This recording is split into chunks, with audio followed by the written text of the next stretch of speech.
Hello Shubhu, ऐक, तुझी सगळी कामं आता वाचलत। मी तुला एक पत्ता पाठवते, तिथे लगेच पोच। एक्सक्यूज मी, सानिका शेलारची बातमी तुम्ही छापून आणली होती पेपरात? हो। मग आता खरं खरं सांगा, मी आले होते तुमच्याकडे सानिकाचा फोटो आणि नाव घेऊन मी सांगितलं बातमी छापायला? मॅडम नाही, ते कुणी सांगितलं बातमी छापायला? बोल! बरा बोलाने बोला सगळं, आणि नाही सांगितलं ना तर माझ्या बाबांना फोन लावी ना मी। आणि मग बाबा तुमच्या प्रेस ऑफिसचं लायसन्स रद्द करतील, तुमची नोकरी जाईल, आणि मग अख्ख्या महाराष्ट्रात तुम्हाला कुठेच नोकरी मिळणार नाही याची काळजी मी स्वतः घेईन। नाही बोलायचंय?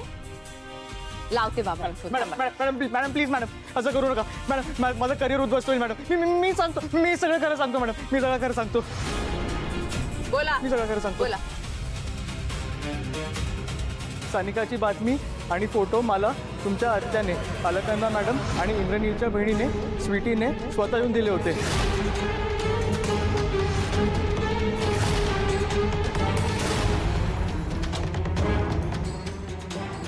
त्यांनीच मला पैसे देऊन हे छापायला लावलं होतं, आणि तुमच्या मोबाईल फोनमध्ये माझा नंबर पण त्यांच्याच एका माणसाने सेव्ह केला होता। मला माफ करा मॅडम, मला माफ करा।